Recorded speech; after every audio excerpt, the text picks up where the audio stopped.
fez o caos virar jardim. A tua doce voz fez o morto ressurgir.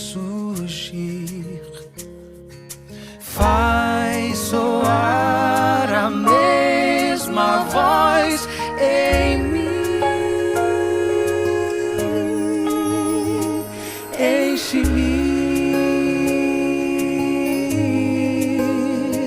Enche-me, Senhor, de tua voz.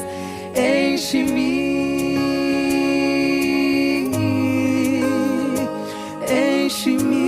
Senhor, de tua voz.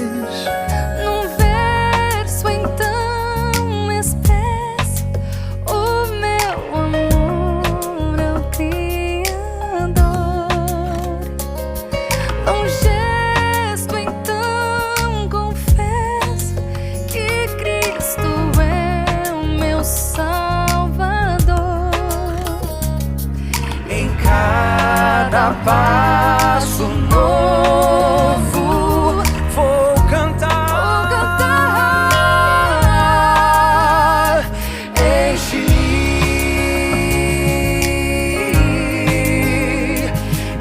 Enche-me, Senhor, de tua voz. Enche-me,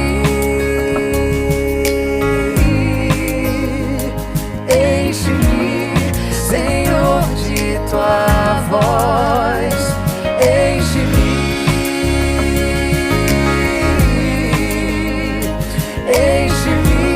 Senhor, de tua voz.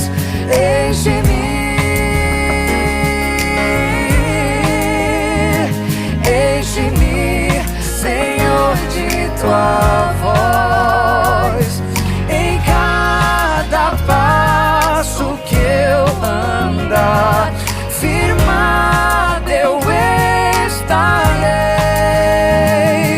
E quando tudo aqui passar, no céu, Senhor, verei.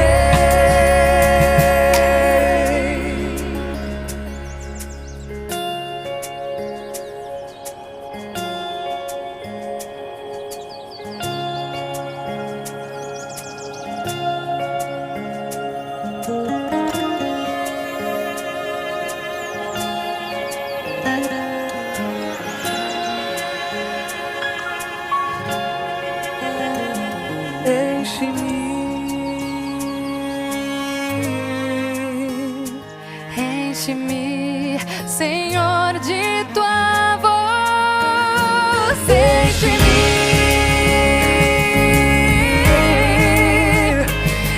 Enche-me, Senhor, de tua voz. Em cada passo que eu andar, firmado eu estarei. E quando tudo aqui passar, no céu, Senhor, verei.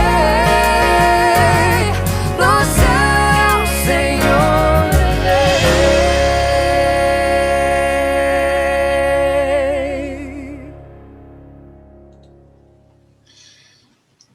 Olá, boa noite, sejam bem-vindos aqui ao nosso canal. Nós estamos aqui, nesse momento, começando a nosso culto, a nossa transmissão da Palavra de Deus. Seja bem-vindo, portanto, você que está conosco aqui, que a paz de Cristo esteja com você também. Hoje o nosso tema vai ser sobre revelação, princípios e normas. Vamos fazer uma oração. Enquanto a gente ora, você prepare o seu coração para receber a palavra de Deus, tá bom? Obrigado, nosso Deus, por tudo que o Senhor tem feito por nós. Obrigado porque estamos aqui mais uma vez, aqui através dos meios de comunicação, do canal do YouTube, também do Facebook da nossa igreja. Que a paz de Deus reine sobre todos os nossos corações, nós possamos entender a mensagem que o Senhor tem para nós nessa noite. Que o Espírito de Deus esteja aqui com todos que estão assistindo, em nome de Jesus. Amém. Muito bem, seja bem-vindo mais uma vez. Nós estamos aqui transmitindo a palavra de Deus para vocês. Enquanto a gente vai fazendo a introdução aqui, você rapidamente pode copiar aí o link, pode convidar os seus amigos, aquelas pessoas que você conhece, os seus parentes, vizinhos, para assistirem também um pouquinho da palavra de Deus. Hoje nós vamos falar sobre revelação, princípios e normas, tá bom? Eu vou começar lendo aqui o texto de 2 Timóteo, capítulo 4, verso 2. 2 Timóteo 4, 2. Eu vou ler a última frase do verso 1 e o verso 2 também. Então, Paulo escreveu assim: peço a você com insistência, ele estava escrevendo para Timóteo, né? Peço a você com insistência que pregue a palavra, insista, quer seja oportuno, quer não. Corrija, repreenda, exorte com toda paciência e doutrina. Então, a importância da palavra de Deus, né? A palavra de Deus é a revelação de Deus para nós, a revelação direta, e a palavra de Deus e também Jesus Cristo, a pessoa de Jesus Cristo, elas compõem a revelação direta de Deus para nós, a esse mundo. Através dessa revelação que nós podemos entender a realidade que nos cerca, podemos entender o plano que Deus tem para nós, podemos extrair daqui princípios e valores importantes para a nossa vida. Bem, se a palavra de Deus é tão importante assim, aí vem a próxima questão: como interpretar a palavra de Deus? Então, esse é um assunto bem abrangente, né? Existem vários pontos aí para ser abordados, mas eu gostaria de, nessa oportunidade aqui, tratar de um assunto importante que tem a ver com essa interpretação da palavra. Na palavra de Deus, nós encontramos princípios e na palavra de Deus nós encontramos normas. E muitas vezes nós confundimos as duas coisas e às vezes aplicamos normas e princípios no lugar onde não deveriam ser aplicados, né? Qual a diferença de princípios e normas? Vamos dar uma olhadinha aqui, vamos pegar alguns exemplos da revelação da Bíblia e nós vamos pegar alguns exemplos também do espírito de profecia, né? Dos textos proféticos de Ellen White, que também servem para nós entendermos também como revelação, ok? Então, vamos aqui, eu vou partilhar alguns slides e vocês vão nos acompanhando aí.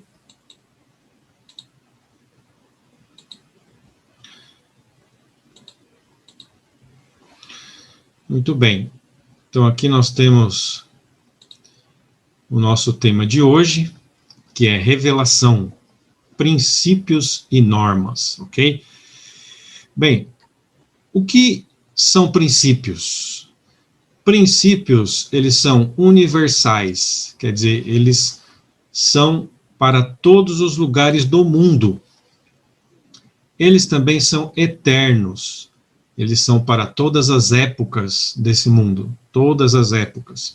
E eles são imutáveis, ou seja, eles nunca mudam. Então, a gente vai fazer a diferença aqui entre princípio e norma, ok? E nós vamos ver exemplos na Bíblia, na revelação, vamos ver também no espírito de profecia, como que nós podemos fazer a diferenciação entre essas duas coisas. Às vezes, na revelação, o princípio ele está bem claro, está bem assim explícito. Às vezes, não está. Às vezes, quando nós estamos estudando algum caso, tem alguma história na Bíblia, que às vezes tem alguma informação, alguma afirmação, às vezes por trás dessa afirmação é que está um princípio, assim, implícito, né? Ele está escondido, ele não está de forma explícita ali, e a gente tem que descobrir. Então isso vai com o tempo, lógico, a gente vai aprendendo o conceito bíblico, as doutrinas da Bíblia, e com o tempo a gente vai se familiarizando com isso. E por que isso é importante? É importante porque no nosso dia a dia, nós precisamos descobrir quais são os princípios que estão na palavra de Deus, para que a gente possa aplicá-los. Os princípios é que são importantes. Por quê? porque estão aqui, ó, eles são universais, eles são para todos os lugares, para todas as épocas, e eles nunca mudam. Então, um princípio que valia lá para o Jardim do Éden também vale para hoje. Um princípio que valia na época de Noé, na época de Moisés, também vale para hoje. Um princípio que valia, o que era verdadeiro na época de Jesus, também é verdadeiro na época de hoje, para os nossos dias. Os princípios nunca mudam, e nós temos que buscar, cavar fundo na Bíblia para descobrir quais são esses princípios. E através deles, nós vamos nortear a nossa vida, ok? Agora, o que são normas? Normas são aplicações daqueles princípios para determinados lugares, determinadas épocas e sob determinadas circunstâncias. As normas podem ser mudadas sob diferentes circunstâncias. Então, olha, vamos prestar bem atenção nessa definição. O que são normas? Normas ou regras, se você quiser chamar assim também não tem problema. As normas são aplicações dos princípios para determinados lugares, determinadas épocas, sob determinadas circunstâncias, tá? Então, quando existem mudanças de épocas, mudanças de lugares e mudanças de circunstâncias, as normas podem mudar, certo? Então, vamos deixar bem claro aqui, os princípios, eles são imutáveis, eles são eternos para todas as épocas e também eles servem para todos os lugares, ok? São universais.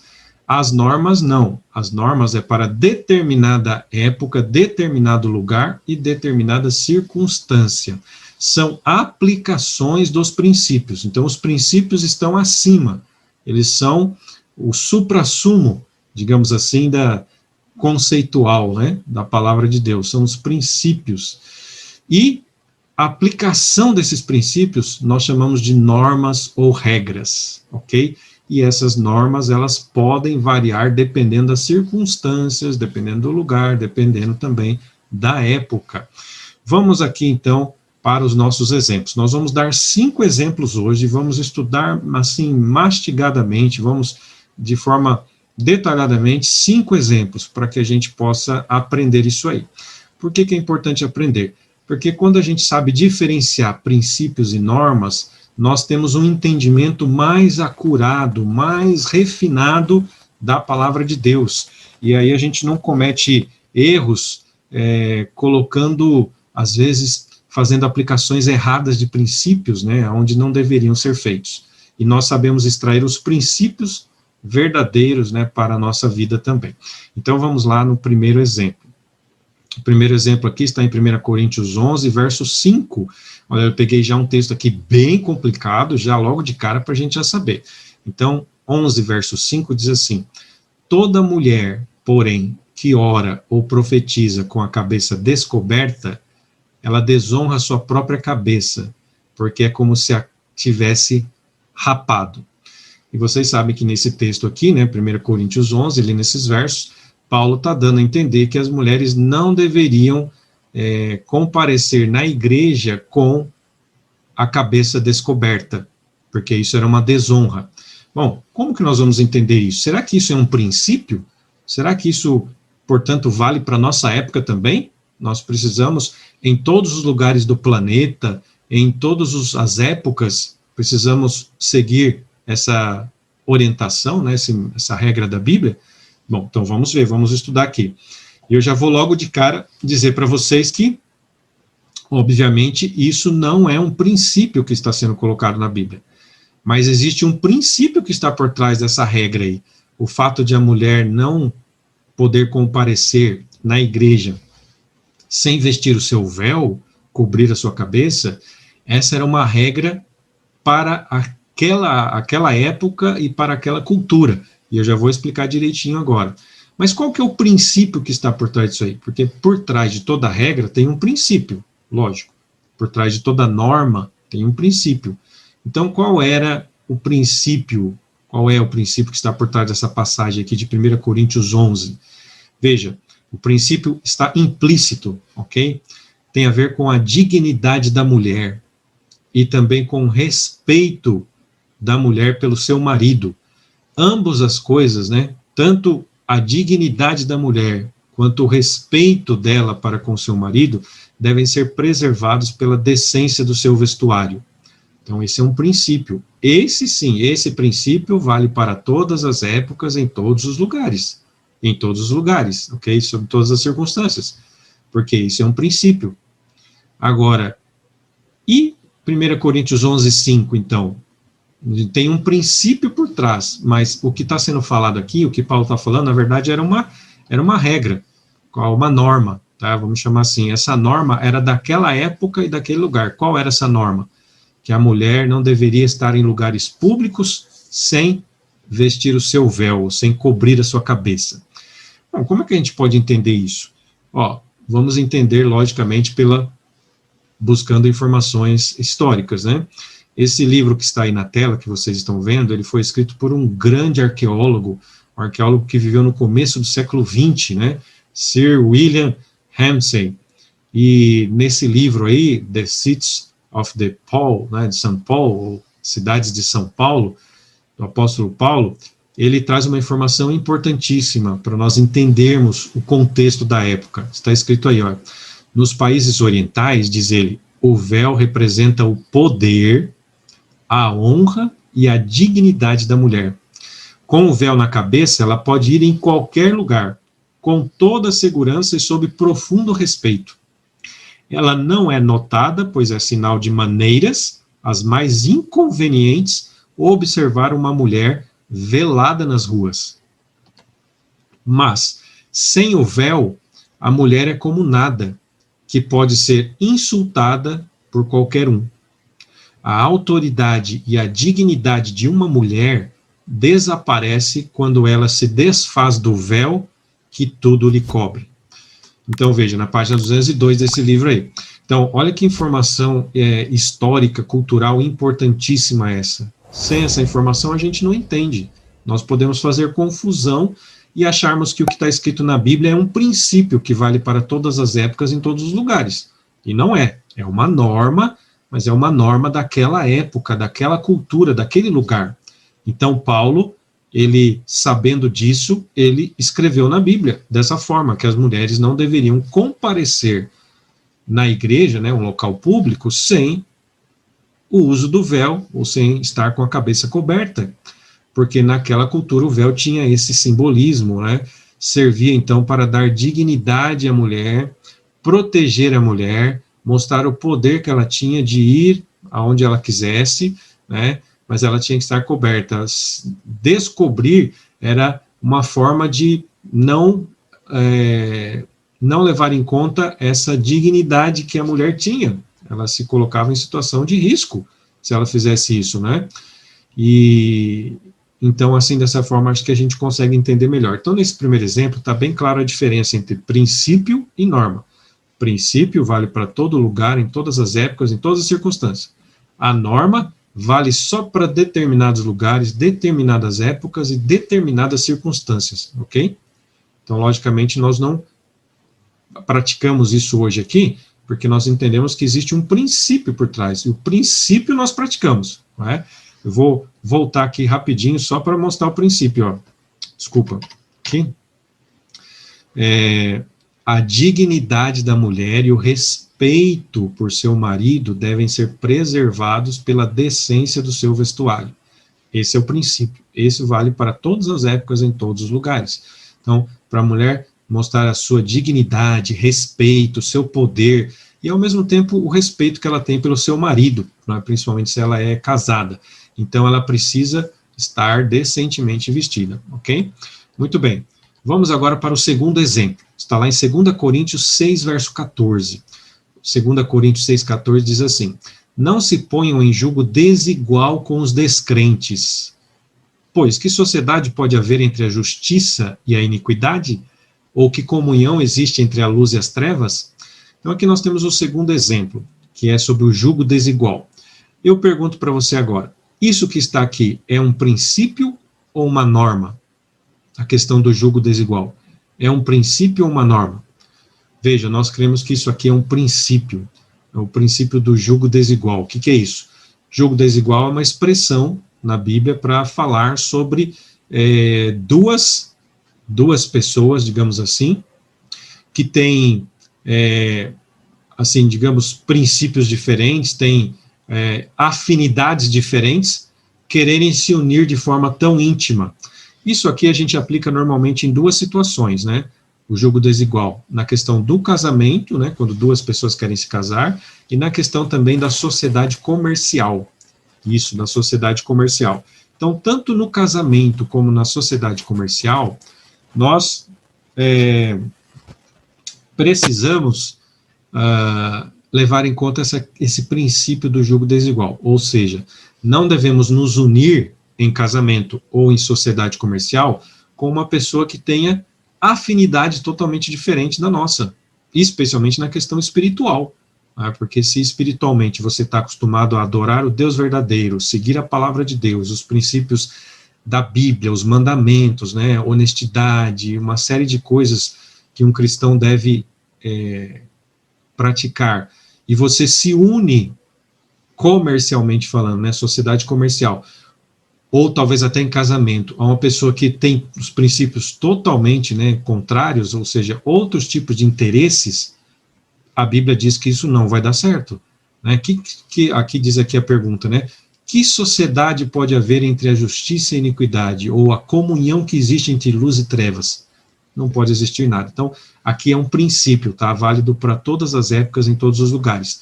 Não devemos nos pôr em sociedade íntima com infiéis. Infiéis aqui são pessoas que não têm os princípios da palavra de Deus, ok? Então, aqui está um princípio, tá bom? Um princípio. Agora vamos para o exemplo 3. O exemplo 3 aqui, agora nós vamos ver algumas frases aqui dos textos inspirados de Ellen White. Nós cremos que Ellen White foi uma mensageira de Deus, recebeu o dom de profecia, e o que ela deixou escrito para nós, ela foi uma americana, né, que viveu no século XIX, e ela morreu em 1915, mas deixou muita coisa escrita daquilo que Deus revelou para ela. E é uma luz menor para nos conduzir à luz maior, que é a palavra de Deus, tá? Então, os mesmos conceitos que eu estou usando aqui para interpretar a Bíblia como revelação, a gente pode usar também para interpretar os textos de Ellen White. Então, nós temos que descobrir o que é princípio e o que é norma. Extrair das normas os princípios que estão por trás e tentar aplicar na vida de hoje, tá bom? Então, vamos lá. Na página aqui, no Testemunhos para Ministros, página 398, olha essa frase que ela tem ali, que ela colocou, né? Ela diz assim: do dinheiro despendido, gasto, né, em bicicletas e roupas e outras coisas desnecessárias, deve-se dar contas para Deus, né? Essa é a ideia que ela tem aqui. Então, veja que orientação é essa. Se a gente lê essa orientação hoje, em pleno século XXI, e a gente não percebe a diferença entre princípios e normas, nós somos levados a pensar que isso aqui pode ser um princípio e que a gente tem que praticar isso hoje também, o que seria um absurdo, né? O bom senso diz que não é assim. Né? Naquela época em que ela escreveu isso aqui, fazia um sentido, e eu já vou mostrar para vocês aqui a informação histórica disso. Mas hoje não faz mais sentido. Hoje, na verdade, bicicleta é um meio de transporte, principalmente para a classe mais baixa da população, né? Economicamente mais baixa, mais desfavorecida. Então, não há razão nenhuma para a gente pensar que bicicleta é algo desnecessário hoje. Pelo contrário, né, hoje, bicicleta é algo muito necessário na vida moderna que a gente vive hoje, certo? Mas, então, eu pergunto para você aqui, qual o princípio que estava por trás disso, então? Isso aqui que ela mencionou é uma norma, mas era uma norma para aquela época, para aquela circunstância, não é mais para os nossos dias hoje. Qual é o princípio que está implícito aqui por trás? Eu coloquei aí na tela para a gente ver. Ó. Não devemos gastar dinheiro só para sustentar luxo, status ou ostentação. É esse o princípio que está por trás aí. Nós não devemos gastar nosso dinheiro só para sustentar luxo, status ou ostentação. Ok? Então, pastor, quer dizer então que naquela época a bicicleta era luxo? Exatamente, era um luxo, e eu vou mostrar para vocês aqui agora, ó, uma informação histórica, tirada dessa revista aqui, ó, Reader's Digest, né? Dezembro de 1951.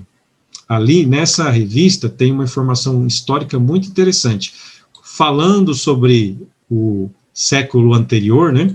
Então, a matéria diz assim: o povo norte-americano foi dominado por uma paixão consumidora que os deixava com pouco tempo ou dinheiro para qualquer outra coisa. Qual era essa grande e nova distração? Diz aqui: para responder, o comerciante tinha apenas que olhar pela janela e ver os seus amigos fregueses passarem zunindo. A América do Norte aqui, havia descoberto a bicicleta, e todos estavam tirando o máximo proveito da nova liberdade que ela trazia. E aí termina dizendo assim: a bicicleta começou como um brinquedo de rico. Olha essa frase aqui, ó. A bicicleta começou como um brinquedo de rico. A melhor bicicleta primitiva custava $150, investimento comparável ao custo de um automóvel hoje. É lógico que, vejam, hoje aqui que ele está falando é 1951, né? Então é bem diferente, né? Cada membro da família queria uma bicicleta. Então está falando da época que foi inventada a bicicleta, que foi justamente, chegou a bicicleta lá na América do Norte, né, justamente no século XIX. E cada membro da família queria ter uma bicicleta, e todas as economias da família eram gastas muitas vezes para suprir essa demanda. Então, olha que interessante, gente. Agora a gente tem uma visão histórica da coisa. A gente entende por que Ellen White escreveu aquilo, que não deveria se gastar dinheiro desnecessário com bicicleta, porque naquela época tinha acabado de ser inventada, e como diz aqui o texto aqui histórico, né, começou como um brinquedo de gente rica. Só ricos tinham isso aí. Só que todo mundo começou a querer ter uma bicicleta e gastar muito mais do que poderia para poder ter uma bicicleta. Então, dentro desse contexto, foi que Ellen White escreveu que não deveria se gastar dinheiro com bicicleta. Agora, vamos pensar um pouquinho aqui com a gente. Se fossem nossos dias hoje, nós tivéssemos aqui um profeta vivo que nos trouxesse uma revelação direta de Deus, usando esse princípio que nós vimos, né? Vamos voltar lá para ver? Princípio: não devemos gastar dinheiro só para sustentar luxo, status ou ostentação. Esse é um princípio válido para todas as épocas, em todos os lugares. Imagine no que nós aplicaríamos isso hoje. O que você acha? Em que nós poderíamos aplicar hoje? Naquela época que Ellen White viveu, a bicicleta se encaixava nisso. Mas hoje, em nossos dias, o que será que se encaixa nisso, hein? Luxo, status e ostentação. Olha, eu deixo para você responder essa pergunta. O princípio vale para os nossos dias ainda hoje. Nós não devemos gastar dinheiro com, né, simplesmente por gastar luxo, status ou ostentação. Ok? Esse é um princípio. Naquela época foi aplicado, tinha uma norma, então aqui eu acho que eu termino dizendo aqui exatamente, esse exemplo 3 aqui, a norma daquela época, naquelas circunstâncias, era não gastar dinheiro com bicicleta. Essa era uma norma, baseado num princípio. Ok? Muito bem, vamos agora para o exemplo número 4.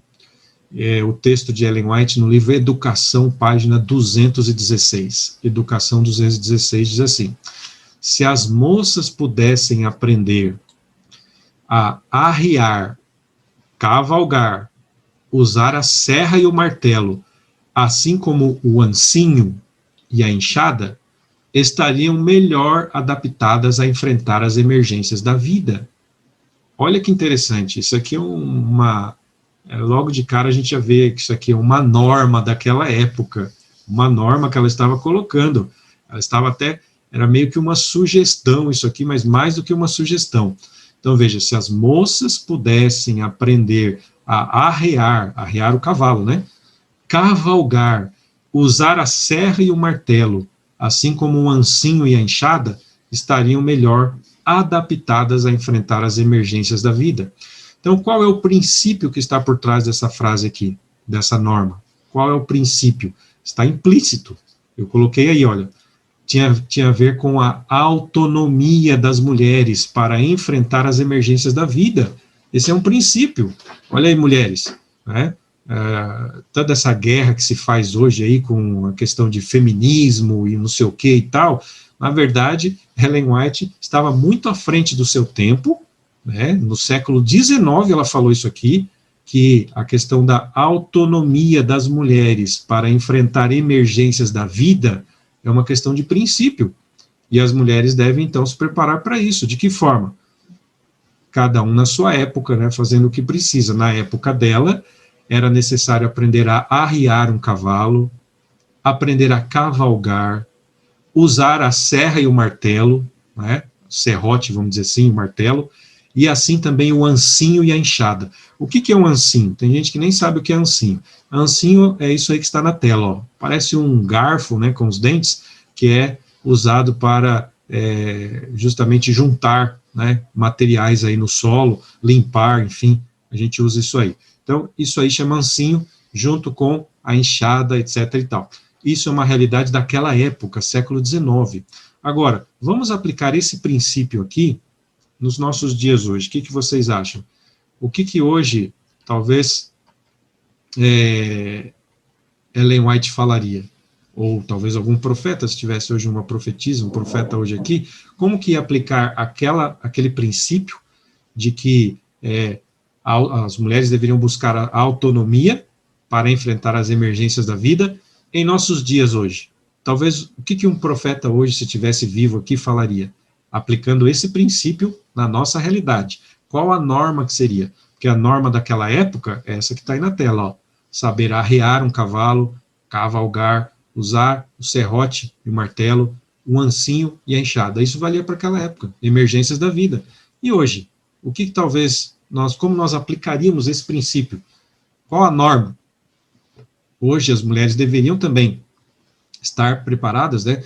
Serem preparadas para ter a sua autonomia para as emergências da vida. De que forma? Deveriam saber dirigir o carro, né? Ter a sua carteira de motorista, talvez uma moto também.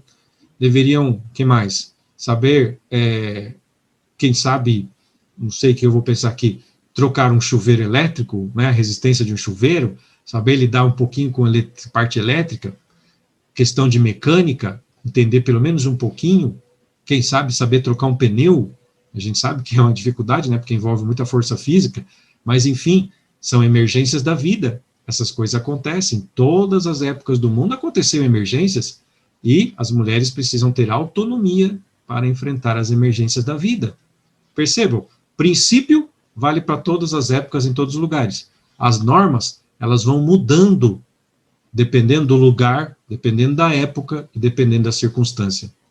Quando as circunstâncias mudam, as normas podem mudar também, ok? E vamos ao nosso último exemplo aqui. Eu falei que ia ser 5 exemplos, né? Então nós estamos já no 5º exemplo aqui. No livro Ministério de Cura, página 313, Ministério de Cura é o livro Ciência do Bom Viver, né? Ministério de Cura é o nome em inglês dele, e eu gosto mais desse nome em inglês aqui.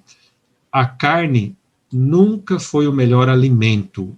O seu uso agora é, todavia, duplamente objetável, visto as moléstias nos animais estarem crescendo com tanta rapidez.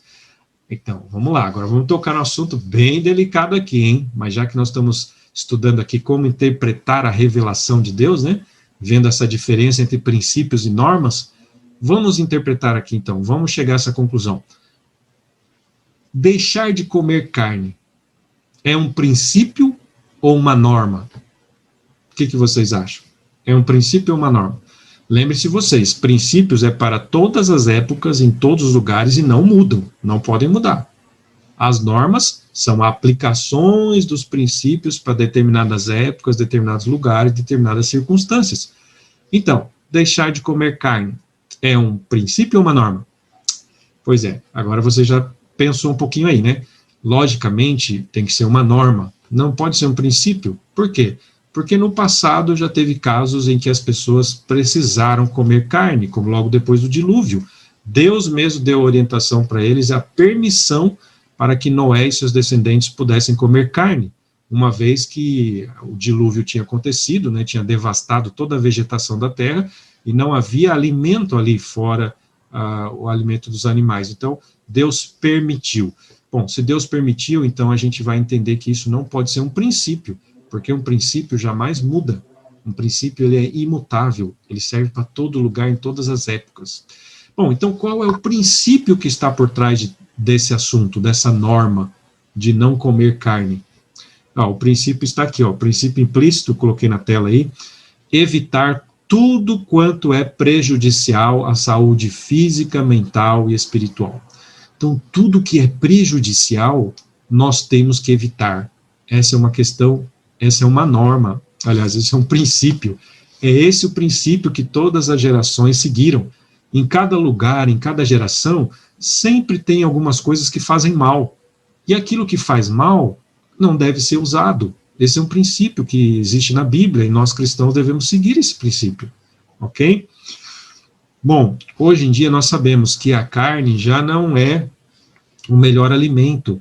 A carne hoje, devido a esse processo industrial, a maneira como ela é feita, apenas para gerar lucros, não é? Hoje os animais tomam muitos hormônios, a gente sabe disso. Além de hormônios, muitos outros elementos químicos são injetados nos animais, tudo para poder produzir melhor carne, né, com mais abundância, maior lucro, visando sempre o lucro. E isso tudo está gerando uma série de problemas de saúde nas pessoas. Por causa disso é que hoje é recomendado não comer carne, devemos comer outros alimentos, ok? Então, hoje é uma norma, deixar de comer carne é uma norma, mas que precisa ser seguida. A aplicação de um princípio. O princípio é evitar tudo quanto é prejudicial à saúde física, mental e espiritual. Eu coloquei aqui mais alguns princípios de saúde, não é? A saúde é uma coisa muito importante na vida do cristão, e nós devemos se basear por princípios, e não por regras específicas. Então, além de você evitar tudo que é prejudicial à sua saúde física e mental, veja aqui, outros princípios. Usar criteriosamente, com domínio próprio, o que é saudável. Claro, o que é ruim, você deixa. O que faz mal, evita. O que é bom, você tem que usar de modo criterioso, de modo, assim, com moderação, o que faz bem. Depois, fazer o melhor possível em determinadas situações que possam estar além do controle. Então, de repente, se você está numa situação em que não dá para fazer o ideal. Então, quando não dá para fazer o ideal, você tem que fazer o melhor que você pode. É essa a ideia, ok? Não estabelecer nenhuma linha precisa em alimentação para todos seguirem, pois nem todas as pessoas possuem as mesmas necessidades físicas e nem as mesmas oportunidades de encontrar o melhor alimento. Então, nunca estabelecer uma única dieta como sendo a dieta ideal para todos os seres vivos da Terra, né? Todos os seres humanos. Não existe isso, porque as pessoas têm necessidades físicas diferentes. Quem faz trabalho braçal tem uma necessidade física diferente de quem tem um trabalho mais sedentário. E, dependendo de pessoa para pessoa, e várias, digamos assim, vários fatores aí podem fazer com que as necessidades sejam diferentes. E as oportunidades também, nem todos têm oportunidade de conseguir os melhores alimentos, então, fazer sempre o que for melhor possível. Por último aqui, seguir as práticas de saúde com o objetivo de melhorar a mente para questões espirituais, e não para obter aceitação divina, né, como se fosse algo legalista. Então você tem lá regras de saúde na sua vida, e você acha que você cumprindo aquilo lá, Deus vai te aceitar. Não, as coisas, as normas de saúde, a gente não pratica para buscar a aceitação de Deus. A aceitação de Deus é somente baseada no que Cristo fez por nós. É pela fé no sangue de Cristo, pela graça, que nós somos aceitos e salvos, certo? E não podemos dar margem ao legalismo aí. Ou também, de repente aqui, né, como diz a frase, você cumprir certas normas só para parecer melhor do que os outros, só para se sentir mais santo do que os outros. Isso é perigoso também, ok? Não é recomendado. E o último aqui, raciocinar sempre da causa para o efeito. Eu coloquei aqui esses princípios de saúde, que eu quis ampliar o assunto, não tem a ver lá com aquela passagem que nós lemos, né? O texto de Ellen White, lá estava falando só sobre deixar ou evitar todas as coisas que são prejudiciais. Então, esse é o assunto lá, é esse. Mas eu acabei já colocando aqui, porque esse assunto de saúde é muito importante demais, e muitas vezes a gente fica perdido, né? Então, o que você deve seguir? Você deve seguir os princípios de saúde na sua vida, e aplicá-los da melhor forma possível. Os princípios são esses que eu acabei de mencionar aqui. Esses são os princípios de saúde, né? Evitar tudo que faz mal, o que for bom você usa de forma moderada, né? Que mais? Fazer o melhor possível quando você está numa situação que foge o controle, não estabelecer nenhuma dieta ideal para todo mundo, né? Não é só porque a dieta é sua que você acha que todo mundo tem que seguir a mesma coisa. Não é assim, as necessidades são diferentes, né? As oportunidades também são diferentes, então cada um olhe para si mesmo. Também não siga normas de saúde só para achar que Deus vai te aceitar ou que você vai ser mais santo, melhor do que outras pessoas. Não existe isso. E sempre raciocine da causa para o efeito na questão de saúde, isso é muito importante, ok? Muito bem, então, nesse exemplo 5 que nós demos aqui, ficou claro que existe um princípio por trás dessa norma, e que a norma, hoje, para a nossa época, é substituir a carne por alimentos mais saudáveis. Cereais integrais, frutas, legumes, sementes e também as oleaginosas. Então, esses alimentos são melhores do que a carne hoje, na época em que nós estamos vivendo. Okay? Então, não comer carne é uma norma para a nossa época. Não é um princípio, ok? Existe um princípio por trás disso, mas essa é uma norma que vale para a nossa época hoje. Então, percebem essa diferença toda de princípios e normas? Como é importante na hora de interpretar a Bíblia? Então, a nossa conclusão final hoje aqui do nosso estudo é essa aqui, ó. Ao interpretar a revelação, palavra de Deus, ou até os escritos de Ellen White, deve-se levar em conta o tempo, o lugar e as circunstâncias das orientações que estão sendo dadas, né, dos mandamentos, assim, das prescrições da Bíblia. Você tem que levar em conta o tempo, o lugar e as circunstâncias. E também considerar a diferença entre princípios e normas. Princípios e normas, ok? Isso é muito importante. Que Deus abençoe vocês ricamente nesse estudo que nós fizemos aqui, que você possa buscar mais sabedoria de Deus e estudar profundamente a revelação, a palavra de Deus. Os textos do Espírito de Profecia também, né? Os textos de Ellen White. Mas a palavra de Deus é o principal, é a luz maior. Estudar com afinco e perceba essa diferença entre princípios e normas, o que pode ser aplicado hoje, o que não pode. Pense em todos esses conceitos. E assim nós estaremos interpretando de forma mais correta a palavra de Deus. E vamos pregar a palavra com todo o poder pelo Espírito Santo. Né? Que a palavra de Deus nos modifique, nos transforme, e que a palavra de Deus nos dê sabedoria hoje e sempre. É o nosso desejo para você que está assistindo esse vídeo, para todos nós aqui. Uma boa semana a todos e que Deus abençoe. Vamos terminar com uma oração? Pai bendito, muito obrigado, Senhor, porque o Espírito Santo nos dá sabedoria para interpretarmos corretamente a palavra de Deus. Que possamos usar todo esse conhecimento com sabedoria, ó Pai. Em nome de Jesus. Amém. Até mais para vocês. Fiquem conosco em nossos canais e ajudem a compartilhar esses vídeos. Tchau.